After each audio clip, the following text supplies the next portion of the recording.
সর্বক্ষণ কৃষ্ণের স্মরণ মনন চিন্তন এগুলা হৃদয়ে ধারণ করে আমাদের গৃহ কার্য যদি করি তবেই সেটা সার্থক। আর তাছাড়া এই যে বারবার আমাদের আসা যাওয়ার পিছনের কারণই হচ্ছে আসক্তি, কামনা, বাসনা। যাক, কথা আপনাদের কি ভালো লাগিচ্ছে তো? হ্যাঁ, আচ্ছা।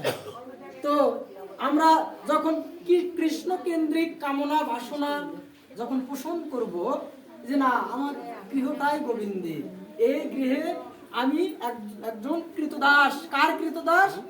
আমার গোবিন্দের। তাহলে আমার কর্তব্য কি? এই যে আমি হাট বাজার করছি গোবিন্দের নিমিত্তে, ফুল জল তুলিচ্ছি গোবিন্দের নিমিত্তে, যা কিছু করব গোবিন্দের নিমিত্তে। তাহলে এত কিছুর পিছনে কার কি দরকার? শ্রদ্ধা ভক্তির নয়। তাহলে শ্রদ্ধা আপনার আসবে কিভাবে? এই যে সাধু গুরু বৈষ্ণবের যখন সেবা করবে, তখন ওই সাধু গুরু বৈষ্ণব আপনার আশীর্বাদ প্রদান করবে, তখনই আপনার হৃদয় কৃষ্ণ প্রেম ভক্তি কি জাগরিত হবে। জয় জয় শ্রীকৃষ্ণ।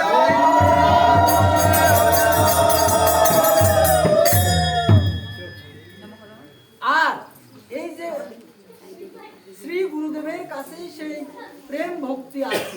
গুরুদেব ওই যে প্রত্যেকটা কথাই বলে না, গুরু কৃপা হি কেবলম, গুরু কৃপা করলে আমরা সেই প্রেম ভক্তি লাভ করতে পারি। যাই হোক, অনেক কথাই বললাম। সুতকণ শোনো শোনো সঙ্গ পশুজন, সুখের অমৃত বাণী মৈত্র বিবরণ। যে কথা জিজ্ঞাসে তুমি অর্থাৎ বিষয়, মৈত্র বিদুরে তাহা বহুক্ষণ হয়।